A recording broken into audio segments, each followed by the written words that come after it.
Hola, ¿qué tal? Muy buenas tardes. Bienvenidos todos a esta sesión de hoy ya jueves 10 de septiembre. Qué alegría saludarles de nuevo a través de este medio. La verdad es que estamos muy contentos de verles otra vez a través de la pantalla. Hemos aprendido mucho, ¿verdad? El maestro Didier, que ustedes conocen, que es el coordinador académico del INUJEI, siempre nos comenta que todo lo que estamos viviendo actualmente es un momento de aprendizaje. Y sin lugar a duda, efectivamente, todos los días hemos aprendido cosas nuevas, cosas diferentes, cosas que nos llenan de alegría.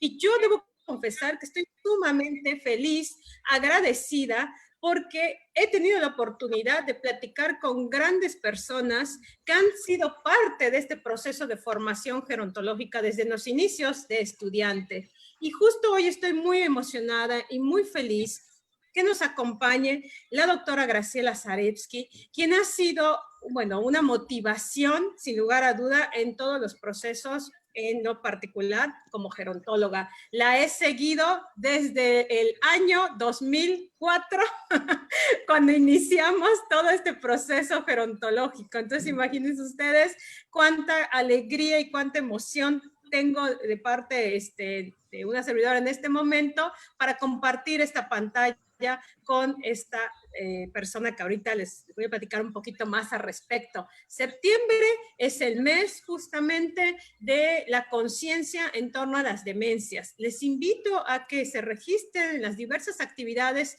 que esta gran tecnología nos está proporcionando para estar presentes en muchas dinámicas en torno a lo que es Alzheimer específicamente. Justo el 21, ustedes saben que tendremos la oportunidad también de estar con el doctor Alberto Patrón Vázquez, él es médico psicogeriatra, de aquí de nuestro estado, de Yucatán, y va a estar compartiendo con nosotros temáticas en torno al Alzheimer, al igual que otra serie de actividades las cuales les invitamos a que no se las pierdan, a que sigan en cada una de ellas y desde luego se motiven igual que nosotros en este proceso. Es necesario contar con herramientas que nos permitan generar estrategias, ya sea que yo soy una persona mayor y quiero generar estrategias para mi bienestar integral, no solamente físico, psicológico, social, espiritual, etcétera, o bien yo desee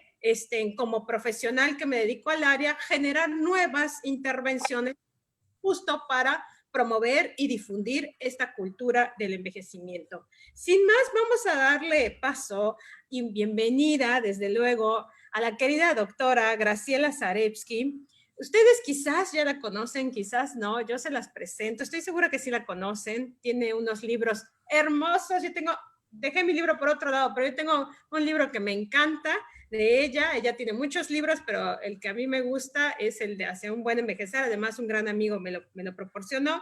Ella es doctora en psicología por la Universidad de Buenos Aires, por supuesto que es la directora en la Universidad de Maimónides del doctorado en investigación gerontológica. Entonces, chicos gerontólogos, si quieren ir al nivel de doctorado, este doctorado en investigación gerontológica hay que tomarlo, sin lugar a duda. Es, desde luego, directora de licenciatura en gerontología a distancia, siempre de la misma universidad, y de la especialización y maestría en psicogerontología, que es lo que estábamos platicando hace un momentito. Aunque no seas muy afín a los temas de psicología, yo te invito a que te capacites y que te acerques a contar con nuevas estrategias y herramientas psicológicas que son tan necesarias en este momento.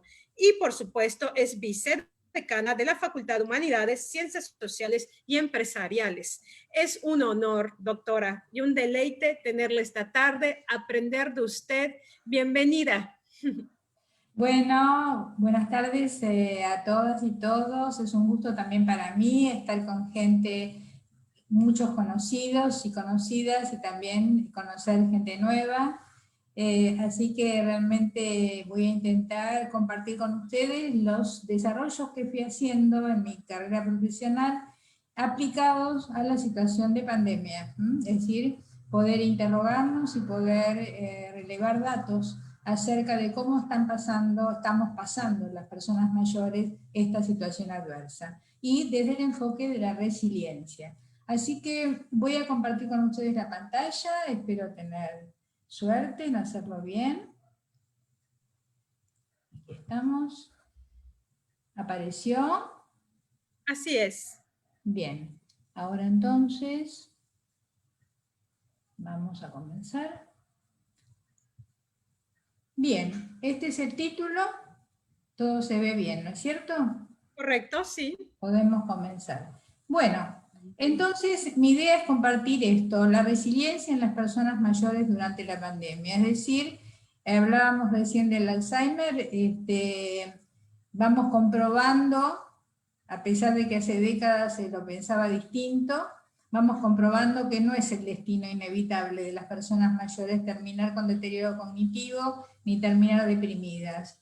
En mi desarrollo profesional vengo investigando permanentemente cómo hacemos las personas para envejecer bien y qué pasa cuando se envejece mal, cuáles son los mecanismos psíquicos que se ponen en juego para uno u otro desenlace. Y a partir de todo este desarrollo me focalicé, me pregunté y traté de investigar algo que no estaba siendo investigado y que todavía no es demasiado investigado, que es precisamente esto: de qué factores psíquicos, más allá de factores biológicos y sociales, depende nuestro modo de envejecer. Es decir, qué es lo que está en nosotros, en nuestro curso de vida, favorecer, replantearnos para poder lograr un buen envejecimiento. Y la ocasión de la pandemia me ha permitido aplicar toda esta teorización que de alguna manera sintética voy a tratar de transmitir y compartir con ustedes. Respecto a esto, como sabemos, la situación de pandemia permitió que se instale como un tema fundamental la cuestión de la situación de las personas mayores, ¿no es cierto? Ha permitido focalizar mucho en qué pasa a las personas mayores, pero en todos los países, generalmente desde los medios de comunicación y desde las políticas, se ha puesto el foco en la vulnerabilidad de las personas mayores. Esto también forma parte de una concepción que hay que tratar de superar. Es decir, el pensar que las personas mayores nos definimos en nuestro cotidiano vivir por lo que nos pasa en nuestra biología. Y eso es lo que han enfocado estas políticas en situación de pandemia. Lo que voy a intentar mostrar es todo lo que pudimos mostrar, digamos, respecto a que no somos solo un cuerpo biológico lo que está en juego en nuestro envejecimiento. Entonces, en primer lugar, respecto a la situación de Argentina, digamos, ¿no? Les voy a compartir algunos datos, digamos. Por supuesto que hay personas que están en una situación de vulnerabilidad social, o que han arribado a una vejez problemática, digamos, y que están en residencias. Sabemos muy bien el problema que ocasionó en Europa, sobre todo nos llegaron los datos de la gran cantidad de personas mayores que han tenido un desenlace de letalidad viviendo en residencias. Pero esperamos haber aprendido, digamos, ¿no? de esa mala experiencia de otras latitudes, y entonces acá en Argentina quiero compartirles que en la Argentina el 88% de los pacientes de más de 60 años logró superar esta patología. Es decir, esto también hay que tenerlo en cuenta, la cantidad importante de personas mayores que han logrado superarla. La mayoría, un 77% de los que se enfermaron, lo hizo sin internación, y el resto demandó cuidados en un centro de salud público o privado. Es decir, también tenemos que tener en cuenta esto, ¿no? Si bien sabemos el mayor riesgo por los factores de riesgo, digamos, ¿no? del curso de la vida. Y se estima que el 1,8% de los casi 7 millones de mayores de 60 años en el país está institucionalizado. O sea, que es un porcentaje chico, digamos, ¿no? Al contrario también del prejuicio que hay de que generalmente las familias mandan a su familiar a una residencia permanente. Por lo menos en Argentina esto no es así. La gran mayoría permanece la mayor parte del tiempo en su medio habitual. y se calcula que han fallecido entre 500 y 600 residentes en centros de larga estadía en todo el país. Con lo cual también estoy rescatando, más allá de lo que va a ser el centro de mi disertación, que es lo que pasa con la mayoría de las personas mayores que no requieren una internación en una institucionalización y que viven en sus hogares, a eso me voy a referir, pero no quería dejar de lado, digamos, también preguntarnos acerca de qué es lo que nos permite resiliencia en estas situaciones también, ¿no es cierto? Y acá les quiero compartir una noticia que llegó hace unos días, que se compartió en las redes, de historias que nos conmueven. 25 adultos mayores de una residencia de larga estancia, en medio de aplausos, celebran la vida tras haber logrado vencer el COVID-19. Esto también hay que tenerlo en cuenta, digamos, acá tenemos un testimonio de una residencia de larga estadía en la cual una gran cantidad de personas mayores que se habían enfermado lograron superarlo. Preguntándole a la directora de la residencia, me interesa destacar sus palabras. Soy una convencida de que mucho de lo que influyó en el buen resultado de mis viejos es justamente esto, el cuidado, el ser escuchado en su expresión de deseo, aún sin palabras, el ser acompañado dentro de su entorno, en mantener su dignidad de vida. Esa es la clave. Entonces, esto me permite destacar que aún viviendo en una residencia a larga estadía por diversas problemáticas que pueden ser biológicas, sociales, también psicológicas, sin embargo, acá se ve lo fundamental de cómo ha operado la actuación de gerontólogos y gerontólogas, que desde una buena formación ponen el acento en esto, en rescatar la dignidad de las personas, en sostenerlas en esta situación de adversidad, en poder escucharlas, en tener en cuenta sus deseos, como dice acá, aún sin palabras, el acompañarlos, ¿no es cierto?, con empatía. Entonces, rescatemos también esto, creo que y voy a demostrar cómo ha sido un factor importante la actuación que continúan realizando los gerontólogos en distintas latitudes para el logro de la resiliencia en diversas situaciones vitales que están atravesando. Entonces, esto en primer lugar, con esto estoy introduciendo la temática, ¿no? Tengamos en cuenta la importancia de los gerontólogos y gerontólogas como tutores de resiliencia. Este es un concepto muy interesante, el de tutor de resiliencia, que introduce un autor experto en el tema, como es Boris Cyrulnik, cuando plantea que aquella persona o la comunidad o incluso una obra de arte, es decir, algo que impacta positivamente en la vida de una persona, ayudándolo, digamos, a lograr resiliencia frente a situaciones de adversidad. También vamos a tomar en cuenta las condiciones contextuales en general de las investigaciones que voy a transmitirle, que fuimos haciendo. Estamos hablando de personas mayores que están viviendo con sus necesidades básicas satisfechas. Por supuesto que no tenemos que dejar de lado que hay que seguir luchando para eliminar la pobreza, combatir la pobreza, para el logro de una jubilación digna, por supuesto que eso está siempre en juego en nuestro trabajo, ¿no? Como ciudadanos y como gerontólogos o gerontólogas. Lo que nosotros estamos investigando generalmente en nuestra llegada es a personas que están viviendo en general una clase media, digamos, ¿no? Esto lo tomamos en cuenta, también tomamos en cuenta en lo que les voy a mostrar que la condición vital, digamos, de las personas mayores, es decir, recién lo hablábamos con Janelli, que digamos, el hecho de haber atravesado toda una historia vital hace que en este momento de nuestra vida, por más que estemos a lo mejor trabajando, pero ya no tenemos a lo mejor la carga de la responsabilidad de sostener a una familia, o de perder un trabajo, el temor a perder un trabajo, o tener que estar en el diario, digamos, acompañamiento a los niños, digamos, en su crecimiento o en su apoyo escolar, por más que colaboremos, como se está demostrando. Es decir, todas estas también son condiciones contextuales que tomamos en cuenta como factores, digamos, socioculturales, digamos, del contexto, económicos que también están ayudando o ayudan, digamos, al logro de la resiliencia en el curso de la vida, en el envejecimiento. Pero voy a enfocar hacia el tema de la importancia de la flexibilidad.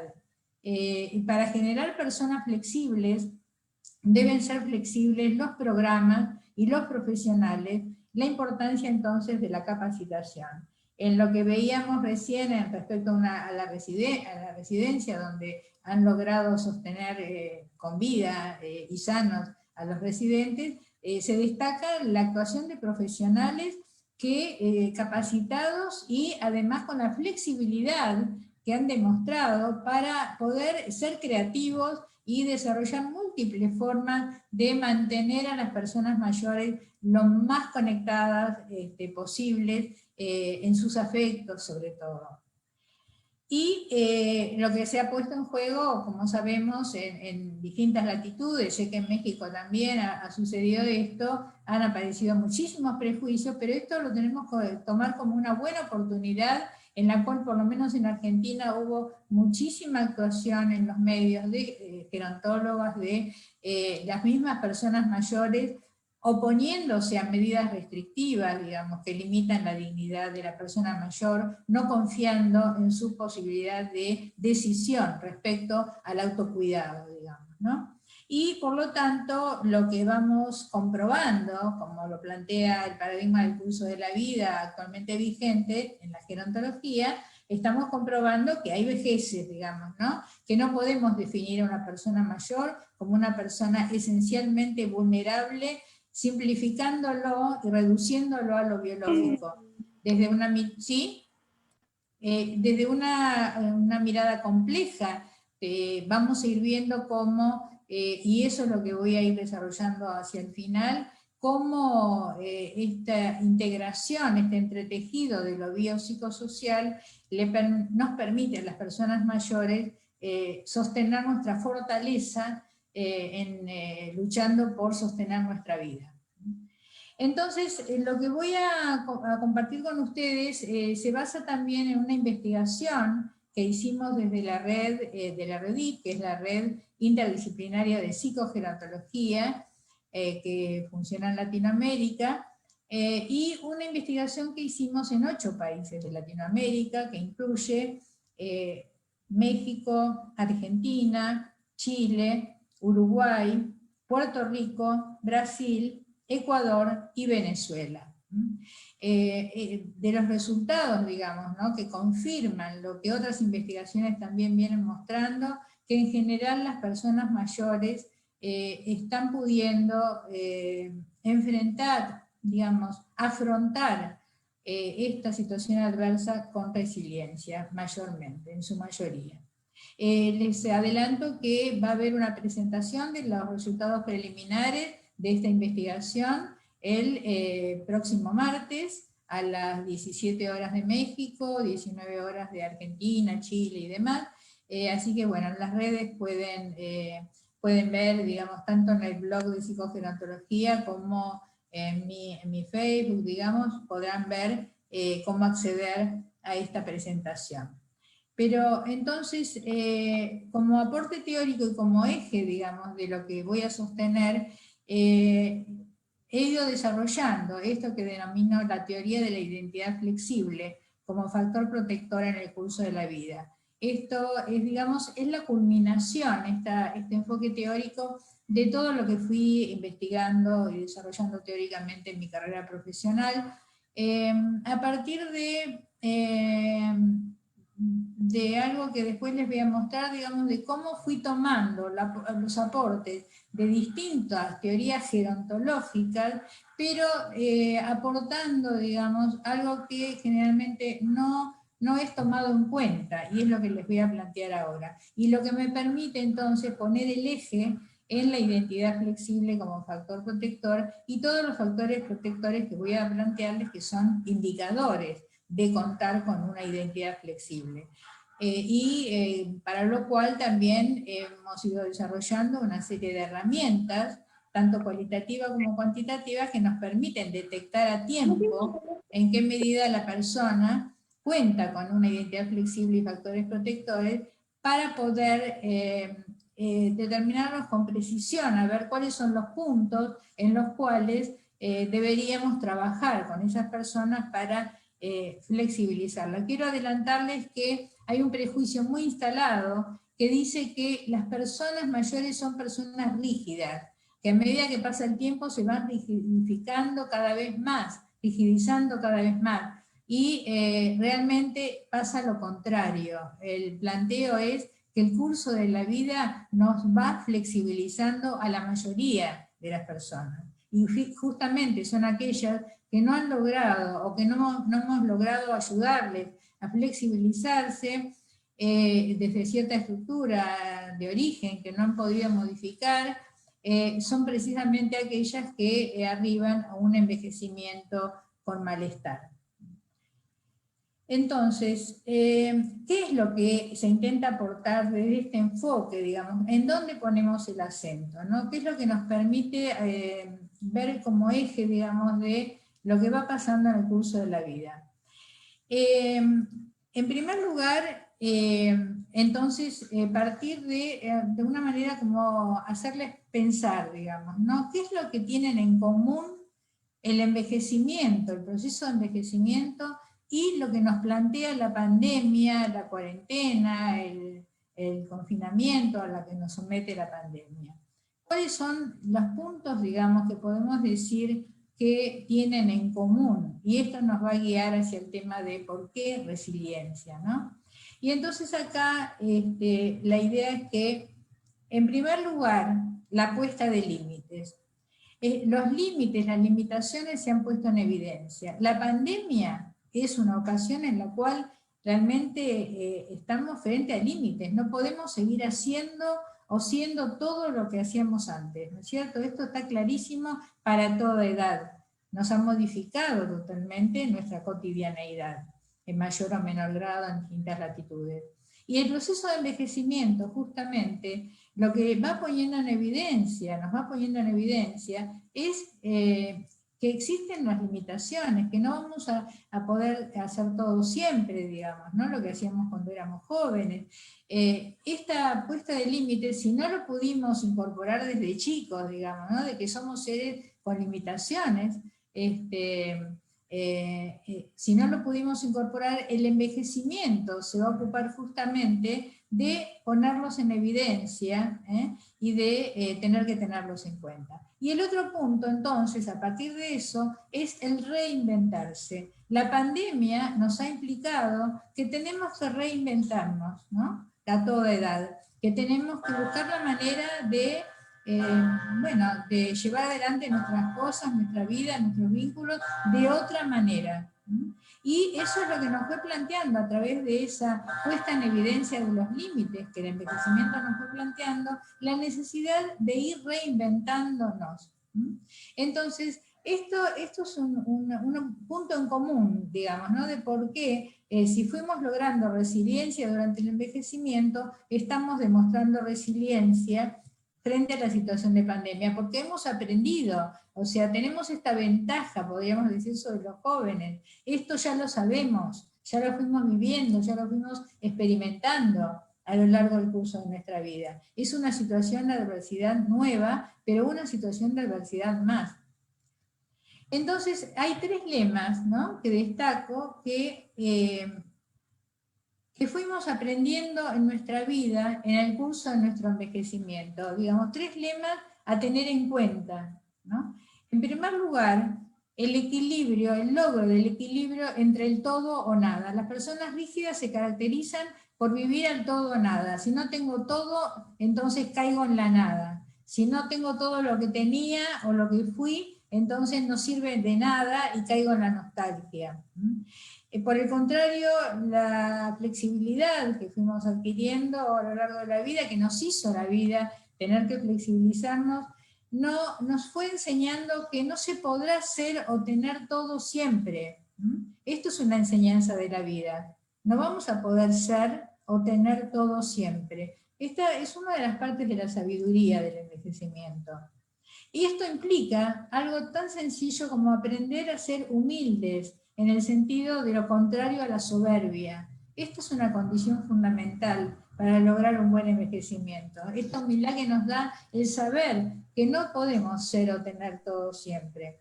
Y entonces también eso nos hace reconocer nuestra vulnerabilidad. Vieron que se habla mucho de que la pandemia nos enfrentó a la vulnerabilidad de la especie humana. Bueno, en el curso del envejecimiento fuimos reconociendo nuestra vulnerabilidad. Sí, pero Los límites que tiene todo ser humano y los límites propios de cada uno también. Esto fuimos aprendiéndolo en nuestro envejecimiento.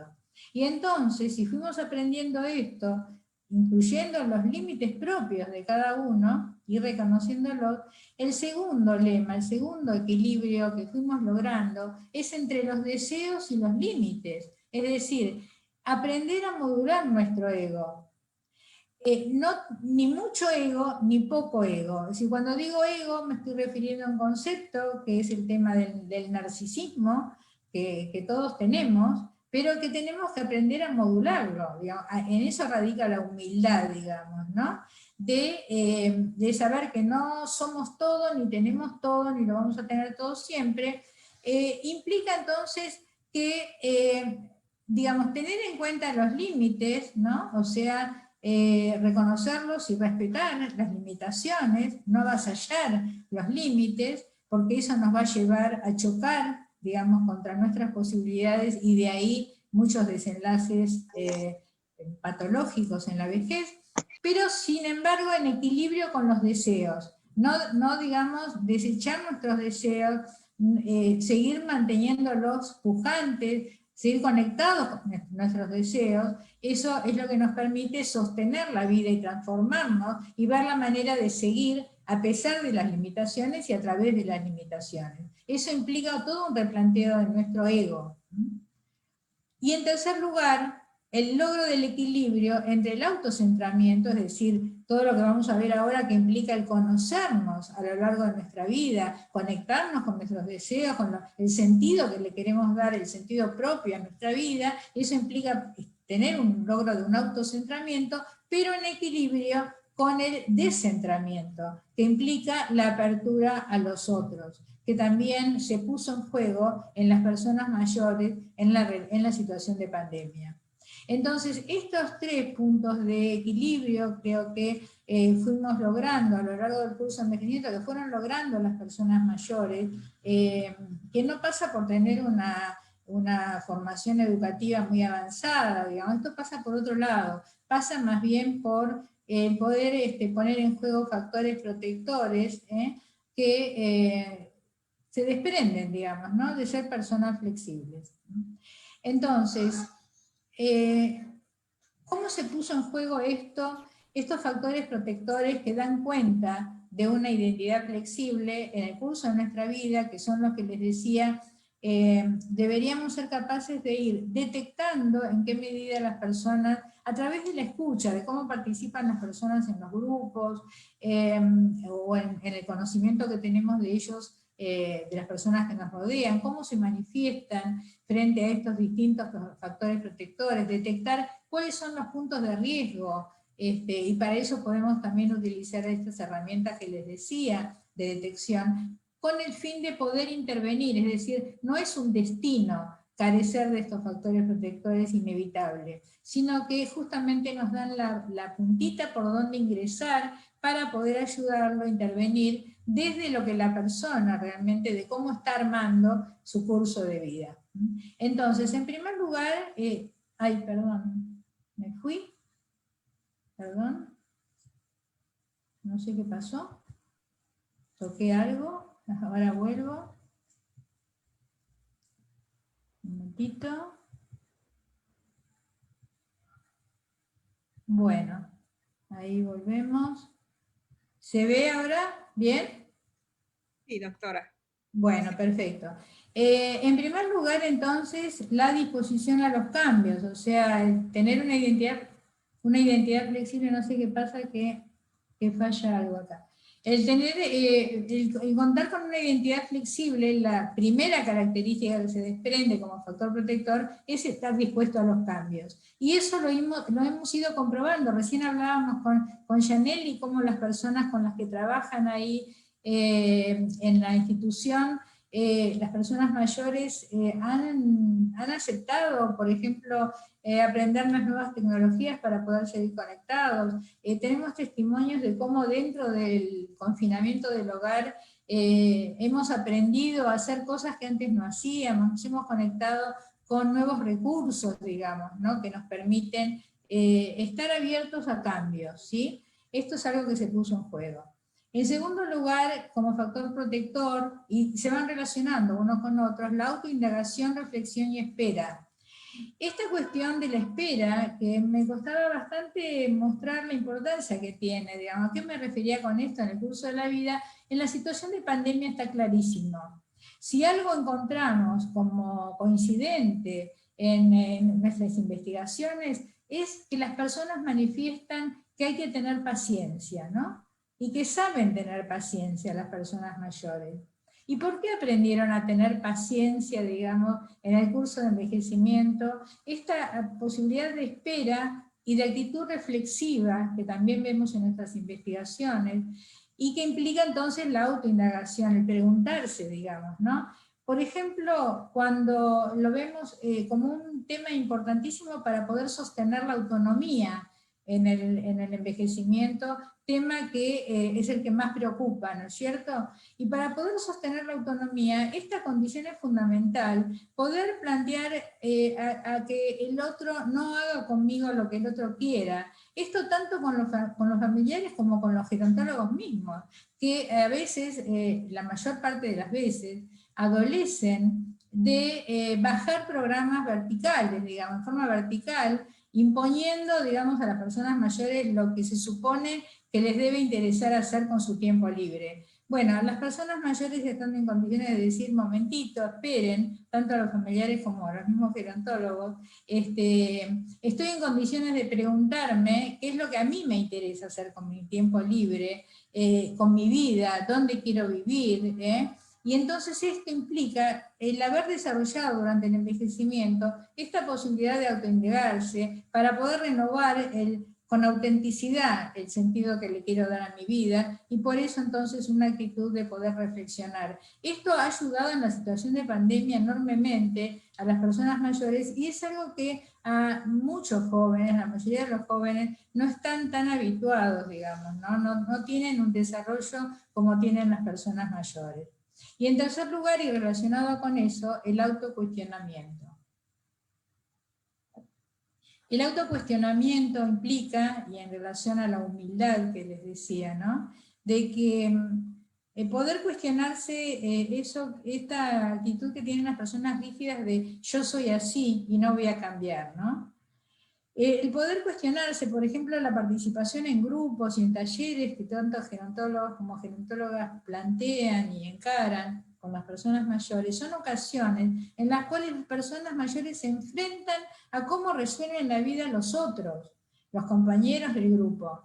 Y esto les lleva a preguntarse, a cuestionarse, a ver por qué yo resuelvo de esta manera las cosas que me llevan a una situación sin salida, a chocar contra la realidad, a no lograr una buena resolución. Entonces, replanteándome, si no me sirve este camino, ¿no? En el curso de la vida hay ocasión de tener que tomar decisiones, ¿no es cierto? Y entonces esas decisiones de qué camino seguir, implica también hacer balance, de qué logré hasta ahora, qué me propongo lograr en los años que me queden de vida por delante. Todo esto implica un autocuestionamiento que también en la pandemia nos ha enfrentado. La pandemia ha implicado que revisemos mucho cómo vivíamos hasta ahora, todo el tema del consumismo, el tema de la hiperactividad, digamos, ¿no? Nos ha permitido, digo, como parte positiva de la pandemia, para encontrarle un lado positivo, es esto, ¿no? O sea, poder enfrentarnos, tener que cerrar los poros hacia afuera para que no entre el virus, pero con una porosidad desarrollada hacia nuestra interioridad, ¿no? Hacia este autocentramiento y autoconocimiento. En cuarto lugar, el cuarto factor protector, y como consecuencia de todo esto, la riqueza psíquica que implica, ¿no? Toda esta vida interior que uno necesariamente tiene que ir desarrollando en el curso de su vida. Riqueza psíquica que implica justamente este concepto que me parece también central, además de la flexibilidad, que es la permeabilidad. Desarrollarnos como personas permeables, que quiere decir con los poros abiertos hacia nuestra interioridad para conectarnos con nuestros deseos, con nuestras fantasías. En la pandemia el uso del tiempo libre es algo fundamental que se puso en juego. Y entonces, si somos personas que hemos podido conectarnos con nuestras fantasías, nuestra imaginación, con lo que nos da placer, ¿no? O sea, preguntarnos qué es lo que me da placer, y puedo encarar en mi vida cotidiana, en la intimidad de mi hogar, con quienes convivo. Un factor de resiliencia como es el humor, ¿no es cierto?, que es un factor que ayuda a superar situaciones de adversidad. Y todo esto con la importancia que tiene para recrearnos, ¿no es cierto?, y para aceptar actividades de tiempo libre y de recreación. En este sentido de recreación, de recrearnos. También implica esto la posibilidad de poner en palabras, compartir lo que nos está pasando. Digamos, por supuesto que hubo sentimientos de angustia, de incertidumbre, de miedos, ¿no?, que son inevitables y normales frente a esta situación, pero que el hecho de poder compartirlos y de tener, por ejemplo, gerontólogos que nos escuchan, es una oportunidad, justamente es donde ahí actúa esto de ser tutores de resiliencia, ¿no es cierto? Pero implica también personas que tienen esta posibilidad, ¿no?, de aceptar hablar de lo que les está pasando para evitar que esto tenga una salida hacia lo somático, digamos, ¿no? Cuando no se puede expresar, que se expresa de otras maneras. En quinto lugar, el autocuidado y la autovalidez como factor protector, ¿no? O sea, fuimos aprendiendo en el curso de nuestra vida a tomar en cuenta las recomendaciones de los profesionales, la ingesta de la medicación cuando es necesaria, la necesidad de usar un bastón, digamos, ¿no? Y poder entonces ahí cuestionarnos nuestra supuesta herida narcisista, de que nos vean con una imagen distinta, que suponía que lo teníamos todo y que lo podíamos todo. No, evidentemente poner en juego que nunca tuvimos todo, nunca pudimos todo, ahora se puede distinto, y el tener que usar un bastón, un audífono, son modos distintos de justamente transformarnos para poder seguir adelante y seguir conectados, y para poder seguir siendo autoválidos, ¿no? Entonces, hacernos cargo de nuestro autocuidado tiene que ver justamente con esto de reconocer nuestras limitaciones, de que no vamos a tener, digamos, no tenemos la vida comprada para siempre, y que en gran parte depende de la responsabilidad. Por eso tantas personas mayores han sido capaces de oponerse a medidas restrictivas de su libertad de movimiento. En la situación de pandemia, justamente. En sexto lugar, la posibilidad de compensar pérdidas con ganancias.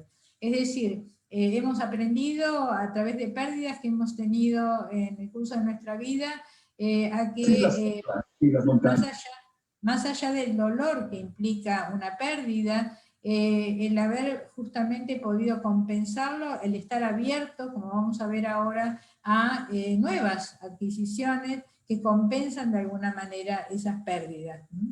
Y eso tiene que ver con fundamental factor de protector, que es la diversificación de vínculos e intereses. Es lo que llamo no vivir apoyados toda la vida en un único bastón.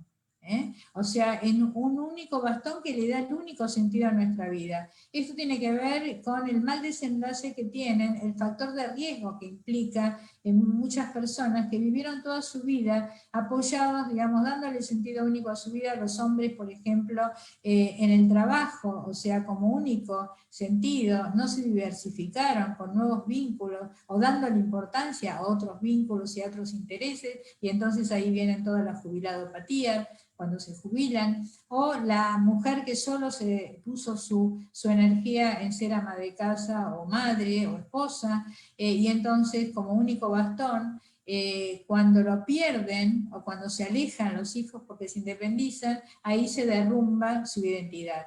Todo esto tiene mucha expresión en el tema de las caídas frecuentes en las personas mayores. La diversificación entonces desde jóvenes, en abrirnos justamente para poder soportar las pérdidas, estar abiertos a nuevos vínculos y a nuevos intereses, eso va a ser fundamental para reinventarnos, qué es lo que estamos teniendo que poner en juego en la pandemia, con nuevos vínculos y nuevos intereses.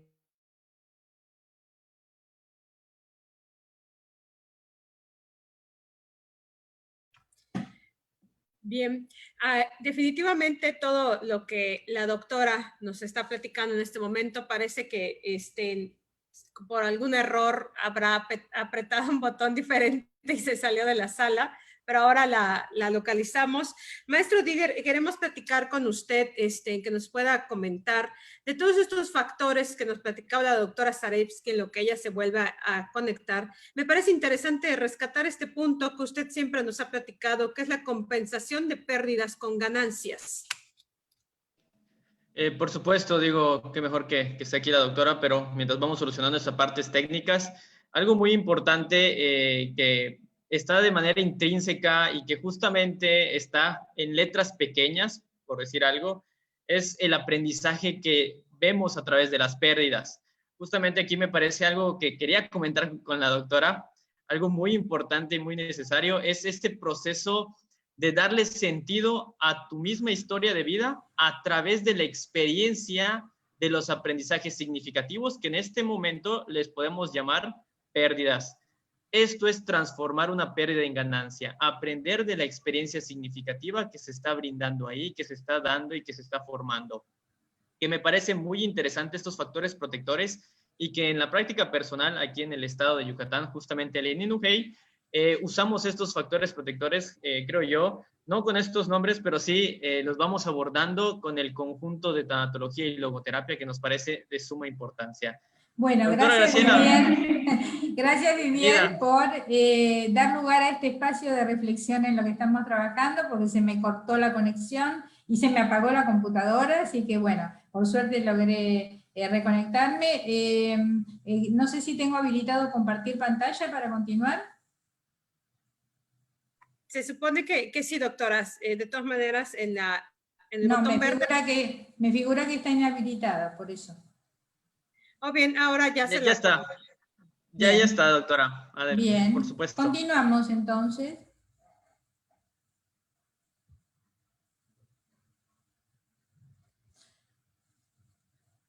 Bueno, a ver. ¿Estamos bien?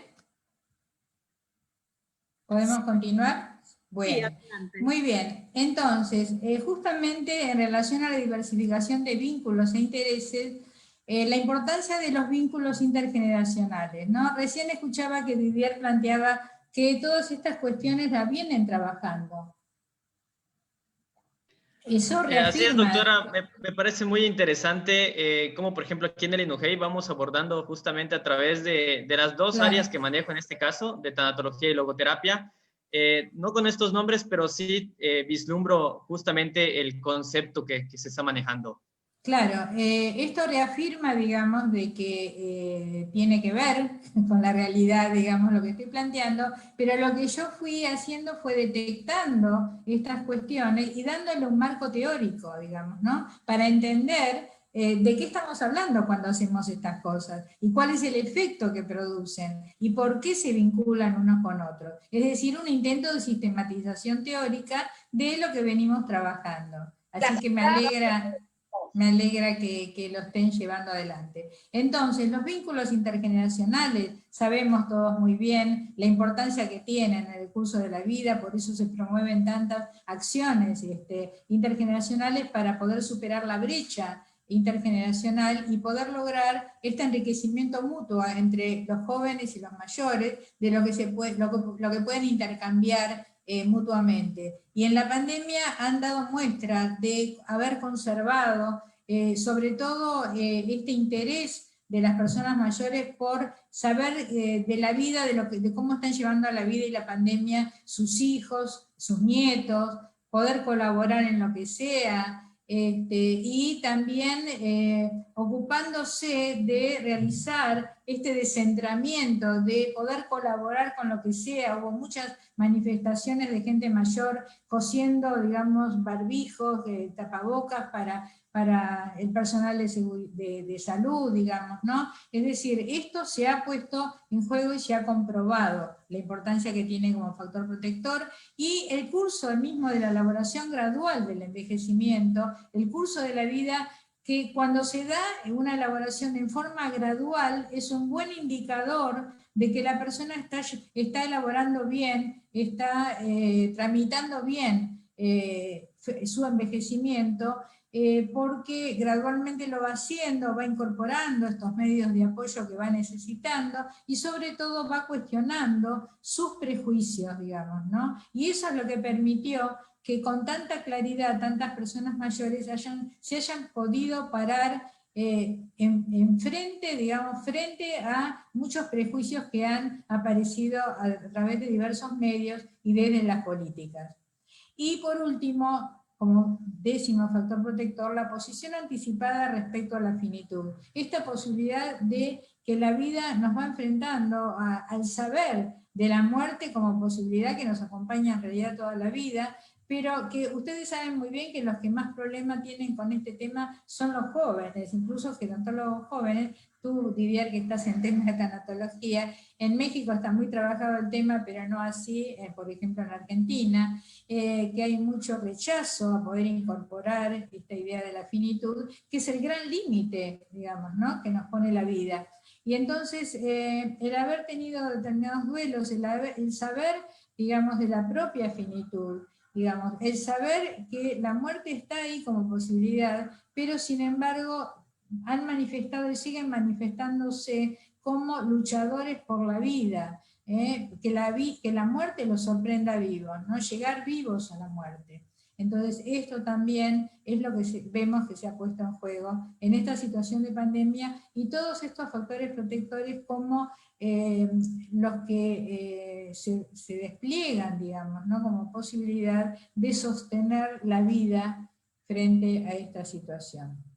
Entonces, en síntesis, ¿no?, hablamos de flexibilidad y hablamos de permeabilidad, que junto con la fluidez, ¿no?, son condiciones que se plantean habitualmente como condiciones para la creatividad, en cualquier orden de la vida. La posibilidad de ser creativo va a poner en juego la flexibilidad y la permeabilidad. Cuando hablo de permeabilidad, como les decía, hablo de los poros abiertos hacia la interioridad, pero también hacia el exterior, hacia nuevos vínculos, nuevos intereses, digamos, esto que se dice tener una mente abierta, ¿no es cierto? Bueno, todo esto es lo que permite sostener la creatividad. ¿Y por qué es importante en el envejecimiento? Porque implica, para poder recrearnos, transformarnos frente a la adversidad. Eso es lo que se pone en juego. Entonces, eso es lo que nos va a permitir resiliencia. Si algo caracteriza la resiliencia, es la posibilidad de transformación frente a los límites y frente a la adversidad. Entonces, ni resignarnos, ni avasallar los límites, digamos, ¿no? Cuando resignamos nuestros deseos, entonces ahí nos derrumbamos, nos deprimimos, nos quedamos en la nostalgia, digamos, ¿no? Porque no sostenemos nuestros deseos. Pero ni avasallar los límites tampoco, ¿no?, que sería el otro extremo, que sería no tenerlos en cuenta. Y los dos, tanto resignar nuestros deseos como el avasallamiento de los límites, son los caminos que nos llevan a un mal desenlace en la vejez. Esto es la sabiduría que nos da la vida.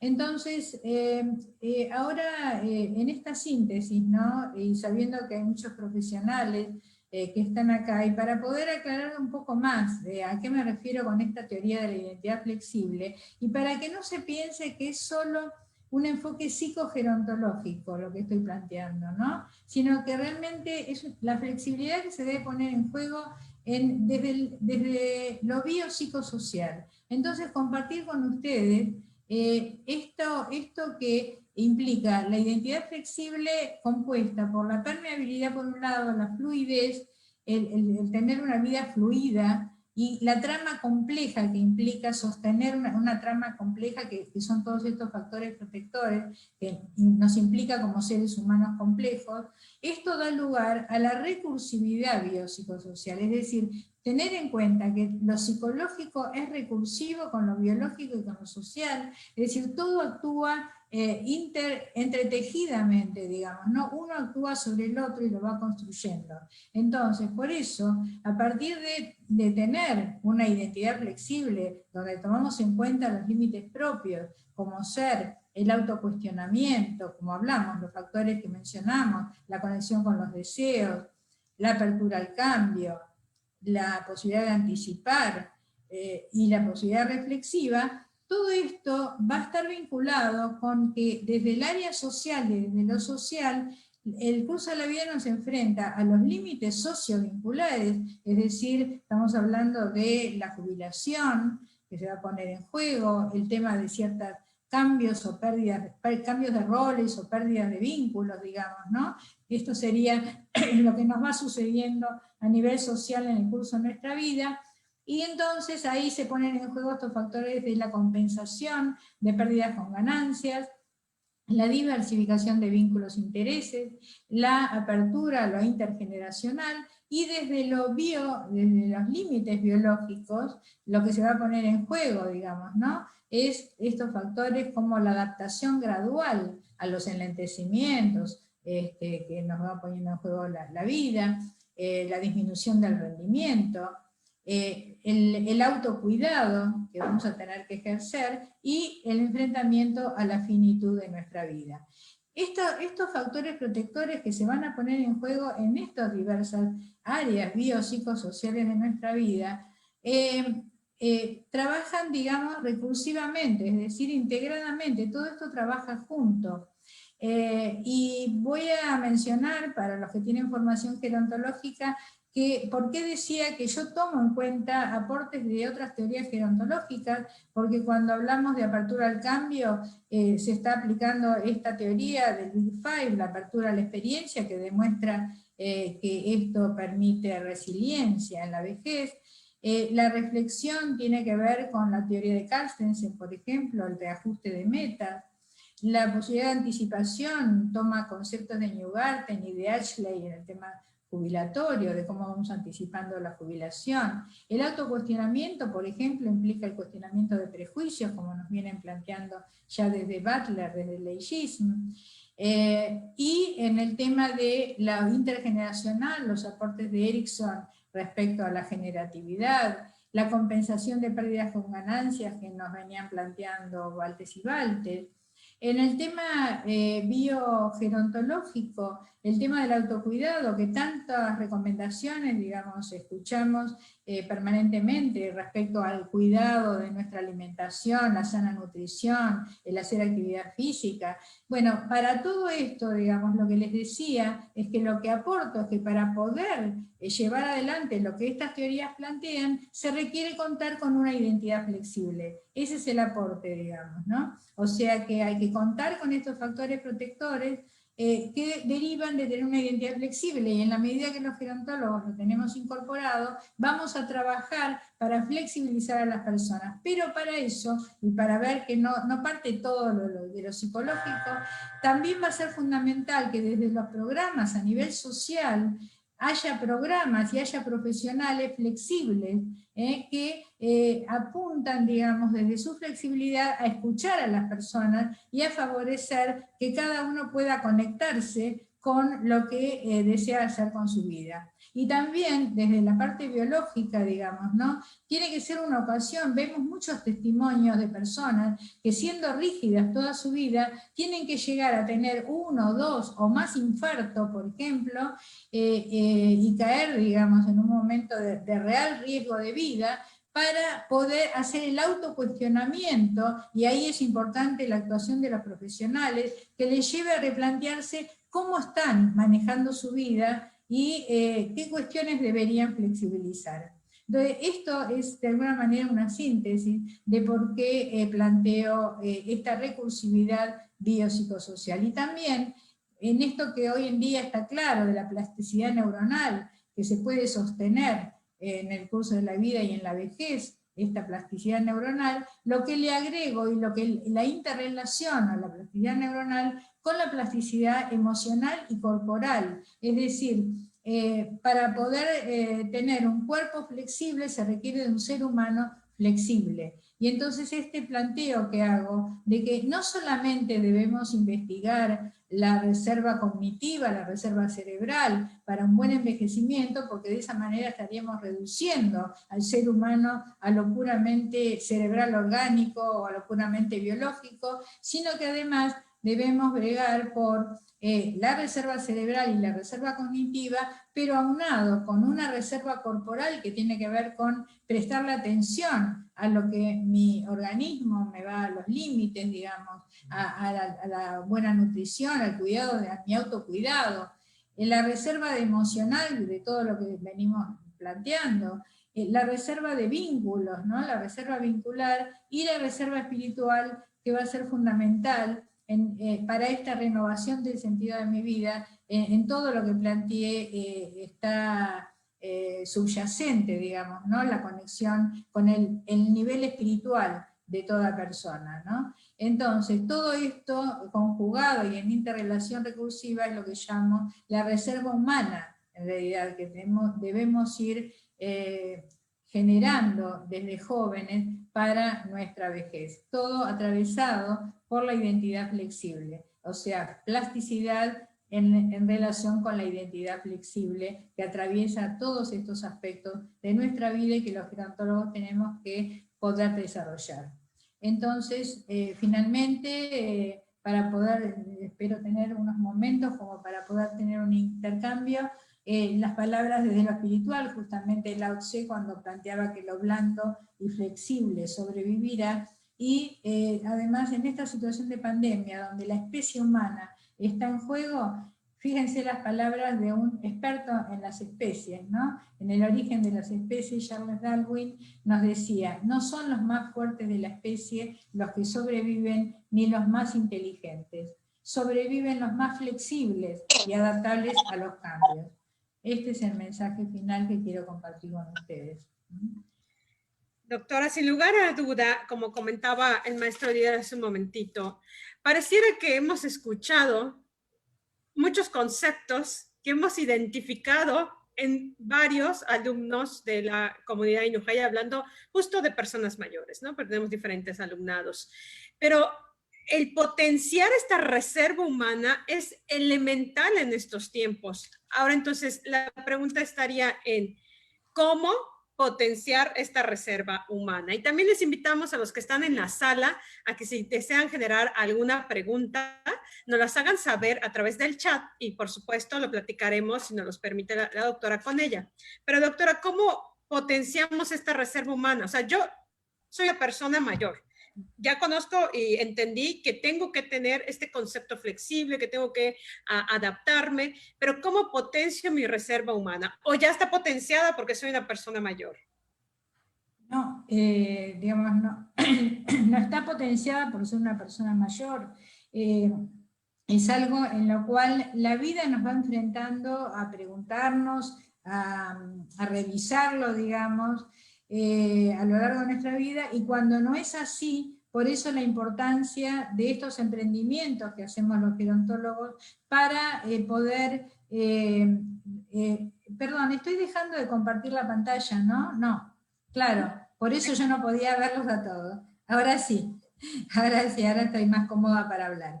Entonces, justamente cuando podemos hacer, y los gerontólogos y gerontólogas que fomenten los emprendimientos que hacemos para poder poner en juego estos factores protectores, es así como se va generando esta reserva humana. Lo que apunto cuando hablo de la reserva humana es para contrarrestar de que no nos enfoquemos solo en lo cognitivo, que no hagamos talleres de memoria como gimnasia mental, como un ejercicio, digamos, mental solamente, sino que toda oportunidad de estar con las personas mayores tenemos que verlo en forma integral, es decir, tenemos que ver cómo está manejando su autocuidado, cómo, digamos, su reserva corporal, cómo está manejando la conexión con lo espiritual que le permita saber, digamos, reconocerse en cuanto a lo que quiere hacer con su vida. ¿Cómo está conectado? Es decir, el equilibrio que pueda lograr, a eso apunto. Digamos, ninguno de nosotros seguramente cumple con estos 10 factores protectores en forma total y perfecta,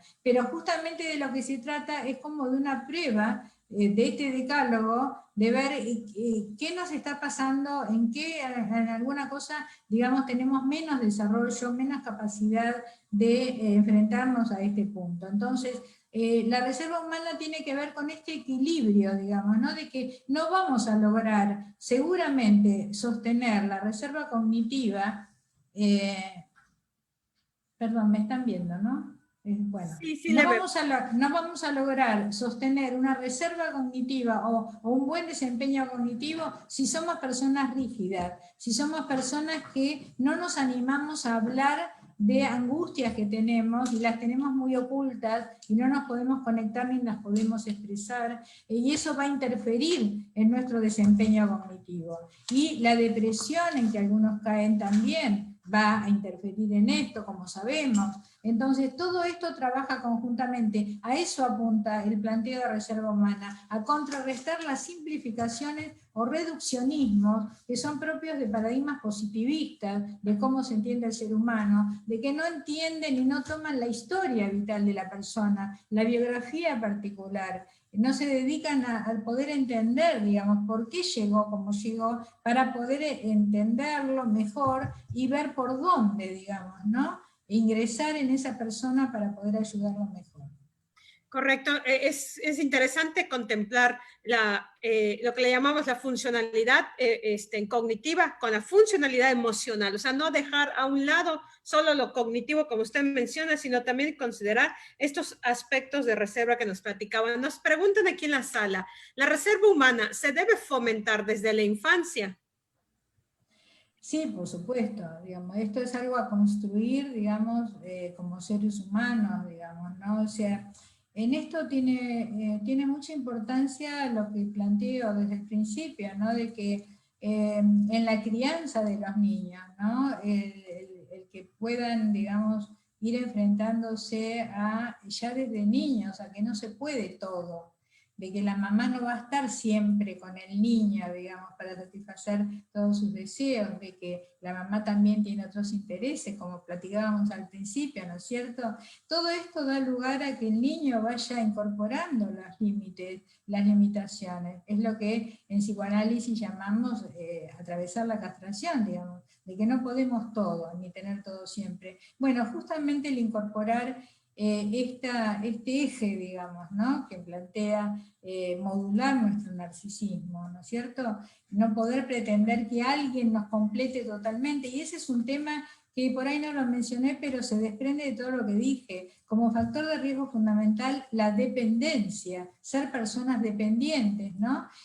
Vemos muchísimas historias de vida en la cual personas que han tenido una vida simbiótica, digamos, ¿no? De pegoteo con otro, o con un rol, digamos, ¿no?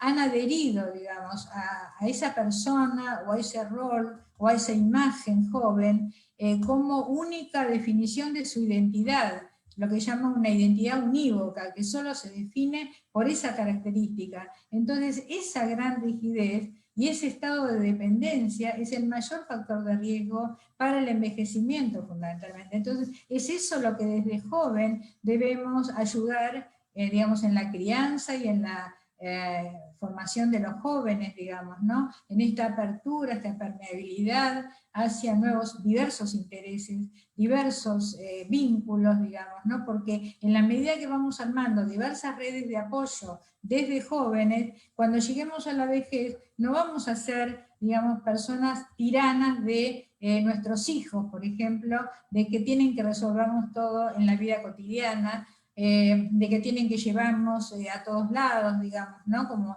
transformarnos en seres dependientes en la vejez totalmente de un otro, que nos lleva a situaciones muy incómodas para toda la familia, ¿no es cierto? Entonces, en la medida que vamos generando diversas redes de apoyo desde jóvenes, vamos a poder contar con esa diversidad de redes cuando lleguemos a viejos, digamos, cuando también en los grupos, digamos, vamos formando nuevas redes con el coordinador y con nuestros compañeros de grupo.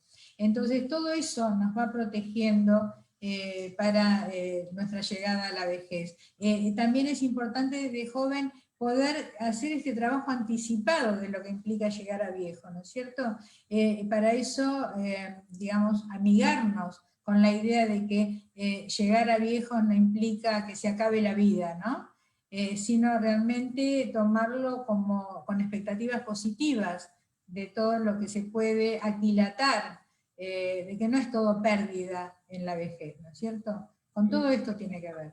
Y de hecho, aquí nos comenta una alumna, nos dice, hay que tener mucho cuidado con esos viejismos, con esos mitos acerca de la vejez que van rechazando a las personas, ¿no? Yo puedo tener 60, 70, 80, 90, no importa la edad, como siempre el profesor Didier nos comenta, podemos iniciar un proyecto de vida. Iniciar un proyecto de vida implica creatividad, implica flexibilidad, ¿no? Todos estos procesos que usted nos menciona para el logro de unas metas específicas. ¿Algo más que agregar, maestro, antes de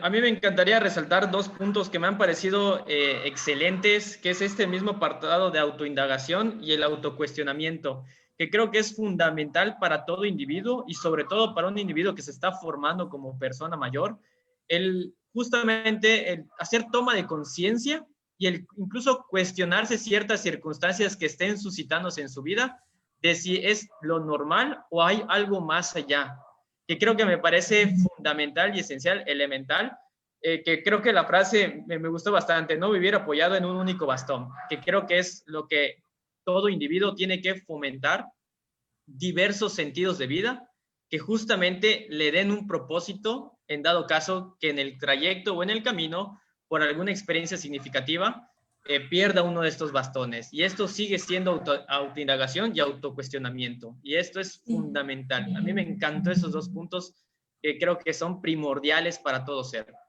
Claro, pero también digo, se relacionan con los demás factores protectores, ¿no es cierto? Es decir, no va uno sin el otro, digamos, ¿no? Entonces, también quiero destacar en esto que estás señalando, que en la medida en que estamos abiertos, diversificados, digamos, en vínculos y en intereses, entonces cuando tengamos una pérdida, vamos a poder reinventarnos y va a implicar que nuestro psiquismo sigue en la búsqueda, no queda detenido por aquello que perdió, ¿no? En una posición nostálgica, sino que sigue en la búsqueda, ¿no? Bueno, con el dolor de lo perdido, a pesar del dolor de lo perdido, mi psiquismo sigue buscando, porque sabía que no hay nada que me completaba totalmente. Entonces, siempre puede haber algo más allá, alguna mano que se me tiende y que yo la acepto, digamos, ¿no? Y entonces esto de un psiquismo que sigue en la búsqueda es lo que permite que el psiquismo siga, entre comillas, joven, digamos, ¿no? A pesar de los años que se tenga. O sea, es un psiquismo activo, un psiquismo que sigue en la búsqueda. Así es, doctora. Y bueno, por cuestiones de tiempo en lo que implica la retransmisión en vivo, si no tiene usted inconveniente, doctora, ahorita que concluyamos nos podemos quedar unos 5 minutitos más para resolver 2 preguntas que están aquí en la sala, pero despedimos a quienes nos están acompañando en las redes sociales. De verdad, muchísimas gracias, doctora Zarevsky, por esta gran oportunidad de aprendizaje. Yo estoy segura que nos vamos a ver mucho más frecuente, porque esto tenemos nosotros, los responsables de trabajar con personas mayores, seguir actualizándonos en estos temas. Y precisamente, qué mejor hacerlo de la mano de una excelente y extraordinaria investigadora como lo es usted. Ha sido un deleite tenerle en esta transmisión. Agradecemos a los que están allá en las redes acompañándonos. Recuerden que durante todo este mes hay una infinidad de actividades a las cuales esperemos sea de su interés. No se despeguen de la página de INUJAI, por acá nos vemos. En la transmisión por ahí termina, pero nosotros los que estamos aquí en sala nos quedamos, nada más permítanos 5 minutos, para hacer el cierre. Bien.